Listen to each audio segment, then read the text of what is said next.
नमस्कार दोस्तों, स्वागत है अपने YouTube चैनल पे। और सभी विद्यार्थी जो ग्रुप डी की तैयारी करने वाले हैं वो जल्दी से जुड़ जाइए, ताकि अपन है वो आज का शानदार जो पेपर है जिसमें बहुत ही अच्छे अच्छे क्वेश्चन है, वो अपन कह सकते हैं कि 25 से भी अधिक क्वेश्चन है वो इस पारी के अंदर है वो पूछे गए थे। ठीक है, और पेपर स्टार्ट करने से पहले मैं बता दूं, जिन विद्यार्थियों ने अपने 50 सेट वाली टेस्ट सीरीज़ नहीं खरीदी है, 50 टेस्ट पेपर वाली, वो जल्दी से खरीद ले, क्योंकि यदि आप बाद में खरीद देते हो तो उसका उतना फ़ायदा नहीं मिल पाएगा जितना अब मिल पाता है। ठीक है, तो जो भी विद्यार्थी जिन्होंने नहीं खरीदी है वो खरीद ले, बहुत ही अच्छा मैं कहता हूँ फ़ायदा होगा।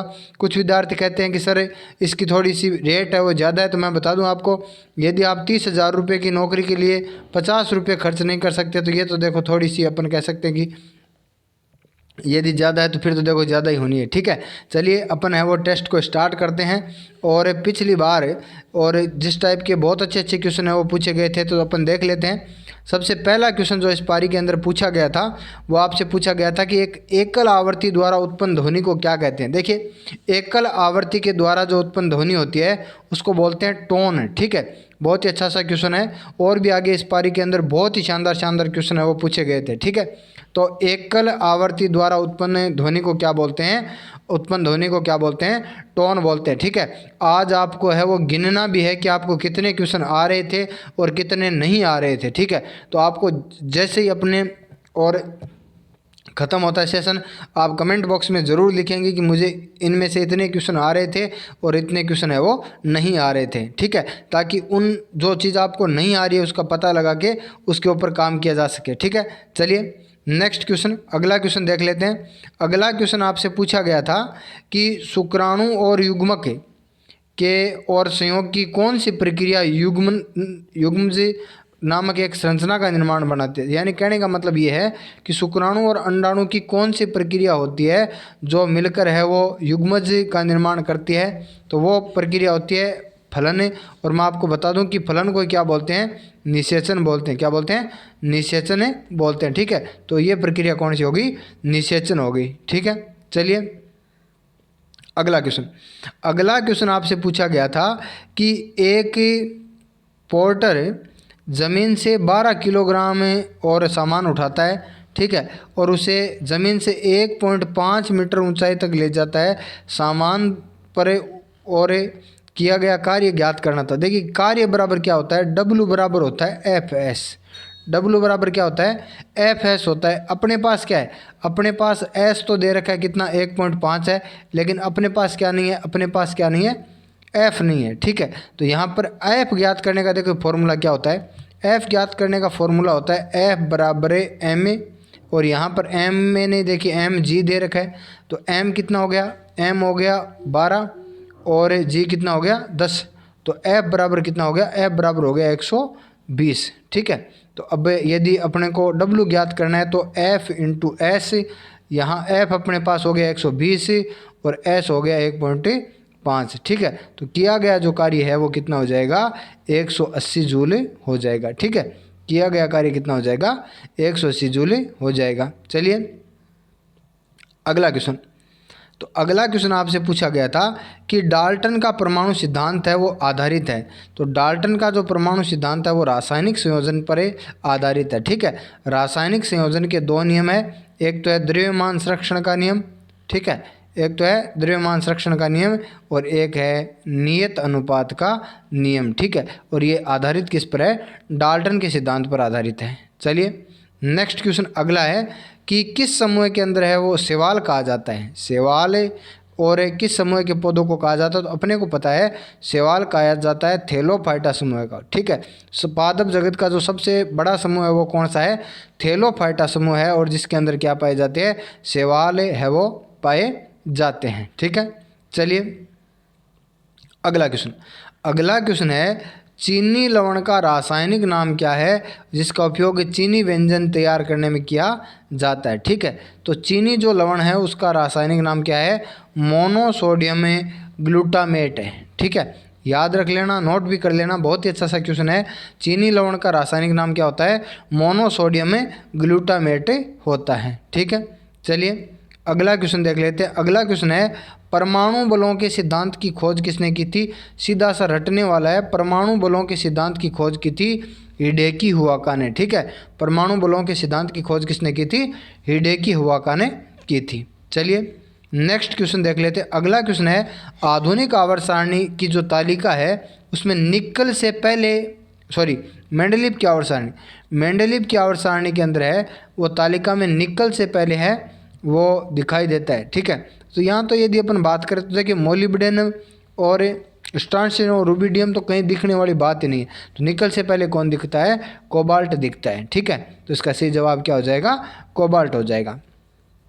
चलिए नेक्स्ट क्वेश्चन, अगला क्वेश्चन है रेलवे ने हालांकि इस क्वेश्चन को वो डिलीट कर दिया था, लेकिन अपन देख लेते हैं कि किस प्रक्रिया द्वारा कोई गैस ठोस में परिवर्तित होती है। तो अपने को पता है कि गैस है वो ठोस में और ठोस गैस में बदलने की एक ही प्रक्रिया है जिसको अपन क्या बोलते हैं, ऊर्ध्वपातन बोलते हैं। ठीक है, इसका सही जवाब हो जाएगा ऊर्ध्वपातन।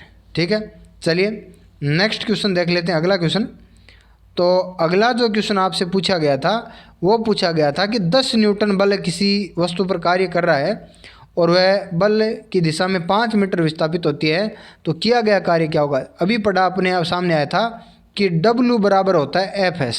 W बराबर क्या होता है, Fs। यहाँ F कितना दे रखा है, 10 दे रखा है और S कितना दे रखा है, 5। तो W बराबर कितना हो गया, 50 जूल। W बराबर कितना हो गया, 50 जूल हो गया। ठीक है, तो इसका सही जवाब हो जाएगा 50 जूल।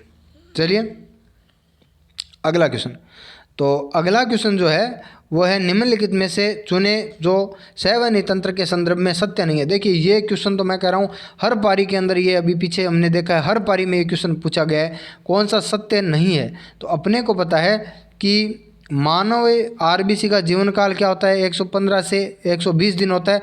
आरबीसी बनती अस्थि मज्जा के अंदर है और ख़त्म कहाँ होती है, प्लिया के अंदर होती है। और प्लिया को क्या बोलते हैं, आरबीसी का कब्रिस्तान बोलते हैं। ठीक है, ये शरीर के भाग का 7 से 8% होती है। बिल्कुल रक्त दाब कम दबाव पर उनके झटके से और तेज़ी से बहता है। देखिए कम दबाव पे है वो, ये झटके से और तेज़ी से नहीं बहता है। और रक्त को जीवन धारा कहते हैं, ये भी क्या है, सही है। ठीक है, चलिए अगला क्वेश्चन, तो अगला जो क्वेश्चन आपसे पूछा गया था कि फेरस सल्फेट का रासायनिक सूत्र क्या होता है। देखिए फेरस सल्फेट की यदि अपन बात करें तो फेरस सल्फेट का रासायनिक सूत्र होता है FeSO4 7H2O। लेकिन एग्जाम में आपसे ये भी क्वेश्चन बहुत बार पूछा गया कि फेरस सल्फेट के क्रिस्टल के अंदर जल के अणुओं की संख्या कितनी होती है, तो ये होती है 7। ये भी आपको है वो याद रखना है। ठीक है, चलिए अगला क्वेश्चन देख लेते हैं। तो अगला क्वेश्चन जो आपसे पूछा गया था वो पूछा गया था कि विकासवादी संबंधों के अंदर है और प्रमाण कौन देता है। तो ये रेलवे ने क्वेश्चन डिलीट कर दिया था, लेकिन वास्तव में इसका सही जवाब क्या होता है,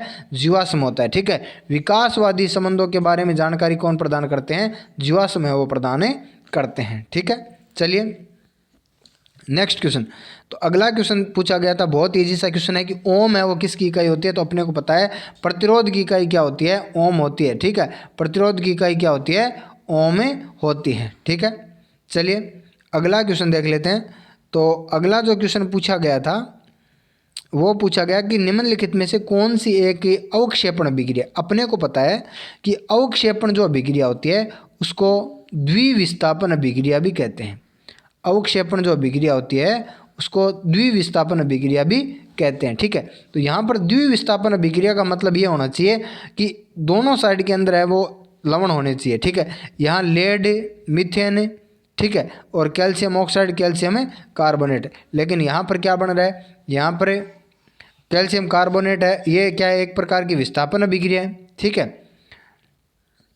सॉरी वियोजन अभिक्रिया है। ठीक है, और ये एक प्रकार की दहन अभिक्रिया है, ये एक प्रकार की विस्थापन अभिक्रिया है। तो यहाँ देखो सोडियम है वो बेरियम की जगह ले रहा है और बेरियम सोडियम की जगह दे रहा है। तो इसका मतलब ये क्या है, एक द्विविस्थापन अभिक्रिया है। ये क्या है, एक द्विविस्थापन अभिक्रिया है। ठीक है, और द्विविस्थापन अभिक्रिया जो होती है उसके अंदर क्या होता है कि जो लवण होते हैं वो आपस में क्या करते हैं, जगह बदलते हैं। लवण है वो आपस में क्या करते हैं, जगह बदलते हैं। ठीक है, चलिए अगला क्वेश्चन देख लेते हैं। तो अगला जो क्वेश्चन है वो आपसे क्या पूछा गया था। देखिए अगला क्वेश्चन पूछा गया था कि असंतृप्त हाइड्रोकार्बन उत्प्रेरक की उपस्थिति में हाइड्रोजन जैसे कि जोड़ते हैं। जैसे कि देखिए यहाँ पर अपने को पता है कि हाइड्रोजनीकरण की जो प्रक्रिया होती है, हाइड्रोजनीकरण की जो प्रक्रिया होती है उसके अंदर क्या होता है कि निकल और पैलेडियम जो होते हैं वो क्या करते हैं, उत्प्रेरक का कार्य करते हैं। ठीक है, और इसके अंदर क्या होता है कि वनस्पति तेलों से क्या बनाया जाता है, घी बनाया जाता है। तो इसका सही जवाब क्या हो जाएगा, निकल और पैलेडियम हो जाएगा। ठीक है, चलिए अगला क्वेश्चन देख लेते हैं। अगला क्वेश्चन है निम्नलिखित में से कौन सी अक्रिय गैसें आवर्त सारणी के 5वें आवर्त के अंदर रखी गई है। ठीक है, सबसे पहले हम अक्रिय गैसों की बात कर लेते हैं कि अक्रिय गैसों में सबसे ऊपर क्या होती है, helium, neon, argon, helium, neon, argon, krypton और जिनोन और रेडॉन। ठीक है, पहले आवर्त के अंदर हीलियम होती है, दूसरे में नियोन, तीसरे में आर्गन, चौथे के अंदर क्रिप्टॉन और पांचवें में क्या होती है, जिनोन होती है। तो इसका सही जवाब क्या हो जाएगा, जिनोन हो जाएगा। ठीक है, इसका सही जवाब क्या हो जाएगा, जिनोन हो जाएगा। ठीक है, चलिए अगला क्वेश्चन आपसे पूछा गया है कि न्यूटन प्रति वर्ग मीटर जो है वो किसकी ऐसा इकाई होती है। ठीक है, अब देख लेते हैं। देखिए सबसे पहले यदि अपन बात करें न्यूटन की, यानी कहने का मतलब है कि यहाँ न्यूटन बट्टे, ये इस प्रकार से लिख सकते हैं, न्यूटन बट्टे मीटर सेकेंड। ठीक है, अब अपने को पता है कि न्यूटन जो है वो बल की इकाई होती है। न्यूटन जो होती है किसकी इकाई होती है, न्यूटन जो होती है वो बल की इकाई होती है। ठीक है, न्यूटन किसकी इकाई होती है, बल की इकाई होती है। और मीटर जो वर्ग मीटर होती है वो किसकी होती है, क्षेत्रफल की इकाई होती है। मीटर जो होती है वो क्षेत्रफल की इकाई होती है। ठीक है, तो यदि अपन बात करें तो ये हो जाएगा क्या, ये हो जाएगा बल बट्टे क्षेत्रफल, बल बट्टे क्षेत्रफल। और बल बट्टे क्षेत्रफल जो होती है वो किसकी इकाई होती है, वो होती है दाब की। यानी दाब बराबर क्या होता है, दाब बराबर होता है बल बट्टे क्षेत्रफल। दाब बराबर क्या होता है, बल बट्टे क्षेत्रफल। ठीक है, चलिए अगला क्वेश्चन देख लेते हैं। ठीक है, अगला क्वेश्चन है इथेनॉल के एक अणु में कितने हाइड्रोजन परमाणु होते हैं। इथेनॉल के एक अणु में कितने हाइड्रोजन परमाणु होते हैं। तो अपने को पता है कि इथेनॉल का जो सूत्र होता है वो होता है C2H5OH, C2H5OH। ठीक है, C2H5OH, C2H5OH। ठीक है, तो यहाँ पर ये 5 हो गया और ये हो गया, ये कितने हो गए, ये हो गए 6। तो इथेनॉल के एक अणु के अंदर है वो कितने, इथेनॉल के एक अणु के अंदर है वो 6 परमाणु होते हैं। इथेनॉल के एक अणु के अंदर क्या होते हैं, 6 परमाणु होते हैं। ठीक है, चलिए अगला है कोई वस्तु सतत चाल से गति करती है तो इस पर क्या नहीं लगता है, कब तक। तो अपने को पता है कि कोई वस्तु तब तक गति करती है जब तक उसके ऊपर क्या नहीं लगता है, बल नहीं लगता है। ठीक है, जब तक किसी वस्तु पर बल नहीं लगता तब तक है वो क्या करती है, सतत चाल से गति करती है। ये गति का कौन सा नियम है, प्रथम नियम है। ठीक है, चलिए अगला क्वेश्चन देख लेते हैं। तो अगला जो क्वेश्चन है वो कौन सा है, अगला क्वेश्चन रेलवे ने हटा दिया था लेकिन अपन देख लेते हैं कि कार्बन डाइऑक्साइड को शुष्क बर्फ के रूप में जाना जाता है। बिल्कुल सही है। तरल के कण वाष्पीकरण के दौरान खोई गई ऊर्जा को प्राप्त करने के लिए अपने आसपास की ऊर्जा को क्या कर देते हैं, अवशोषित कर लेते हैं। बिल्कुल सही है।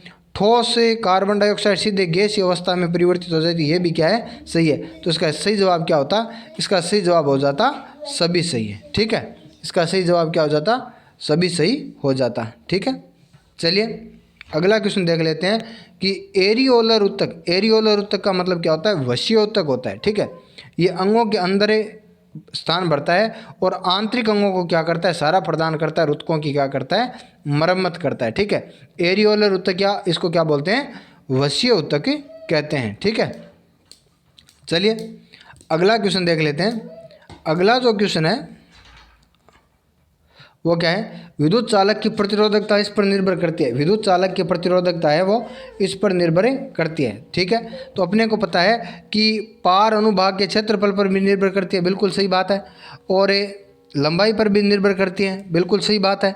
और पदार्थ की सामग्री पर क्या करती है, निर्भर करती है। पदार्थ की सामग्री पर क्या करती है, निर्भर करती है। तो इसका जैसे सही जवाब तो जो होता वो होता क्या, इसका सही जवाब तो होता सभी विकल्प होते हैं। ठीक है, लेकिन यहाँ रेलवे ने पता नहीं क्यों है वो पदार्थ की सामग्री मान रखा है। ठीक है, रेलवे ने क्यों पता नहीं पदार्थ की सामग्री मान रखा है। चलिए अगला क्वेश्चन देख लेते हैं। तो अगला क्वेश्चन क्या था? अगला क्वेश्चन था कि 12 किलोग्राम की एक वस्तु को है वो एक निश्चित ऊंचाई पर ऊपर उठाया जाता है। यदि स्थितिज ऊर्जा 600 जूल है तो भूमि के संदर्भ में इसकी ऊंचाई ज्ञात कीजिए। देखिए अपने पास क्या होता है, फॉर्मूला है mgh, ठीक है। 600 बराबर क्या है, mgh है, ठीक है। तो m ये अपने को कितना दे रखा है, 12 दे रखा है, ठीक है। और g क्या है, g का मान 10 है, h अपने को ज्ञात करना है, ठीक है। ये शून्य से शून्य कैंसिल हो गया तो ये 60 है, 12 से कितनी बार, 5 बार कैंसिल हो गया तो ये h बराबर कितना हो गया, h बराबर हो गया 5 मीटर। h बराबर कितना हो गया, 5 मीटर हो गया, ठीक है। चलिए अगला क्वेश्चन देख लेते हैं। अगला क्वेश्चन है बल बराबर क्या होता है। तो अपने को बताया कि अभी अपन ने पढ़ा था कि F बराबर क्या होता है, m में होता है। F बराबर क्या होता है, m में होता है, ठीक है। तो ये हो गया बल बराबर द्रव्यमान गुणा क्या हो गया, त्वरण हो गया। बल बराबर द्रव्यमान गुणा क्या हो गया, त्वरण हो गया, ठीक है। चलिए अगला क्वेश्चन। अगला क्वेश्चन जो है वो आपको दे रखा है कि वायु में ध्वनि के वेग से यदि अधिक हो, यानी वायु में ध्वनि का वेग है वो ध्वनि के वेग से यदि अधिक चाल होती है तो उसको क्या बोलते हैं, तो उसको बोलते हैं पराध्वनिक चाल, ठीक है। यानी ध्वनि के वेग से भी यदि वायु के अंदर चाल है, चाल से यात्रा कर रही है तो अपन क्या करते हैं, उसको पराध्वनिक चाल कहते हैं, ठीक है। तो दोस्तों इस पेपर में क्या क्वेश्चन है वो आपको कैसे लगे और कितने क्वेश्चन है वो आपके लगभग सही हो रहे थे उसको आपको कमेंट बॉक्स के अंदर बताना है, ठीक है। और जिन विद्यार्थियों ने हमारी टेस्ट सीरीज़ नहीं खरीदी है वो क्या कर लें, खरीद लें। चलिए मिलते हैं नेक्स्ट टेस्ट में।